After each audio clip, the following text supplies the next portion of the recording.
Is Chinese a gendered language? Does Chinese force a distinction between the sexes, like English does with the third-person pronouns, he, him, versus she, her? A lot of people would say yes. They would say yes because if you look at the third-person pronoun in Chinese, the female third-person pronoun ta is written with a female radical on the left-hand side. The male third-person pronoun ta is written with a different radical on the left-hand side. So there you have it. There are gendered male and female pronouns in the third person in Chinese. Chinese forces a distinction between male and female in the third person. Therefore, Chinese is a gendered language. But I would say, wait a minute. The male third-person pronoun ta is pronounced exactly the same as the female third-person pronoun ta. So when you're speaking, you can't really tell whether the person is female or male when you say ta. It is only when you write it down that the written form of the female ta is different from the male ta. That is to say, in Chinese, the third-person pronoun is non-gendered in speech, but gendered in writing. Does that make the language gendered or non-gendered? Before we dive in, though, don't forget to like this video and subscribe to my channel if you haven't already. Which brings us to the question, which came first? Is it the non-gendered spoken form of the third-person pronoun, or is it the written gendered form of the third-person pronoun that came first? Of course, the spoken form came first. If you go to classic novels from before the 20th century, you will see that they all use the non-gendered form, what we would now consider the male ta, for both males and females. In chapter 59 of The Journey to the West, written in the 16th century, you have a passage where the pilgrim and the woodcutter talk about Princess Ironfan. The English translation reads, "We know her as Rakshashi, wife of the Bull Demon King." The original Chinese gives, 只知她叫罗刹女. The ta used here is the male ta. 只知她叫罗刹女，乃大力牛魔王妻也. In chapter 3 of The Dream of the Red Chamber, you have a passage where a female student is leaving her father behind to join her grandmother. She doesn't want to do that, but the grandmother insists. The original Chinese reads, 那女学生原不忍弃父而去，无奈她外祖母必欲其亡. Okay, although we're talking about a 女学生, a female pupil, when we talk about her grandmother, the word used for her here is the male ta. So by the time of The Dream of the Red Chamber, there still was no female ta.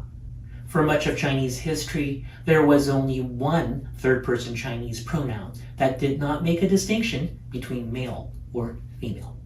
When you look at it carefully, what we now call the male ta, the male third-person pronoun, isn't a male pronoun at all. Look at what radical it has. It doesn't have a male radical. It has the radical ren, which means person or human. So it is actually a human radical, a generic radical, a non-gendered radical that is used for everybody. And that is the way it was used for thousands of years. This ta with the human radical represented both sexes, not just the male sex. And you still see hints of this in the use of the word in the modern language.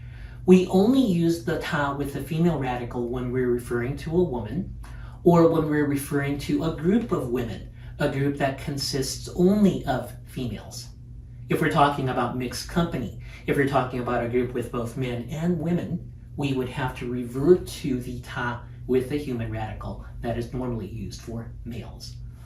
So to recap, we have a situation where Chinese does indeed have a female third-person pronoun that is distinct from the male, but it is only used in writing and never in speech, and it is only used for groups that are exclusively female, where you don't have any males in the group. Now, I wouldn't call that gendering. I would call that carving out a safe space for women, which is exactly how the Republican intellectual Zhu Ziqing saw it.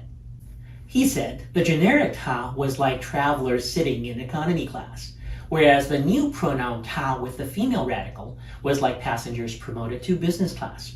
What's not to like about that? Now you might ask, why have such an arrangement anyway? Why have a male-female distinction in the written language but not in the spoken language?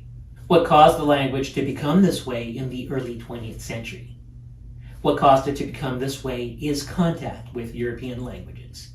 As China opened up to the West in the early 20th century, as it translated a large amount of literature from European languages, it sort of felt the need to make a distinction between he, she, and it, as many European languages did. It felt that that was the modern thing to do.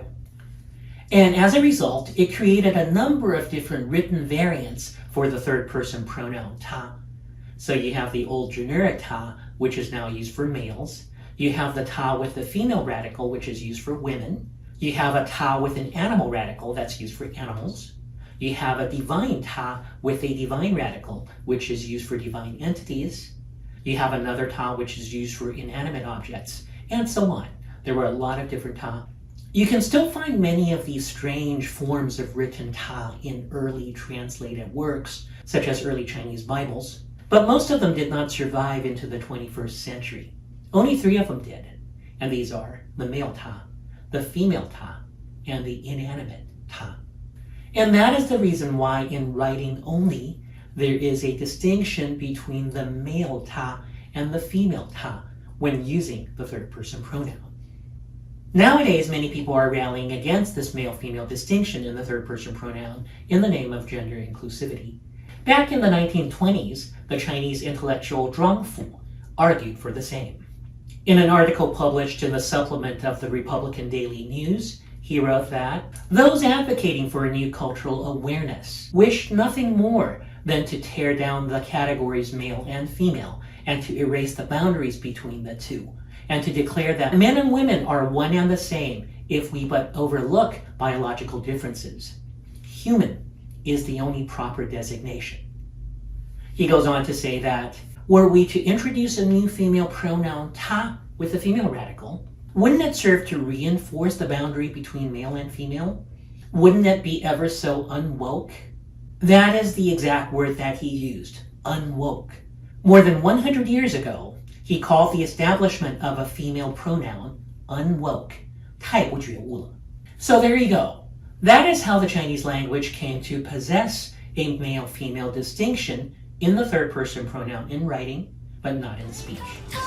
Well, I hope you enjoyed that. If you did, don't forget to like this video and subscribe to my channel if you haven't already.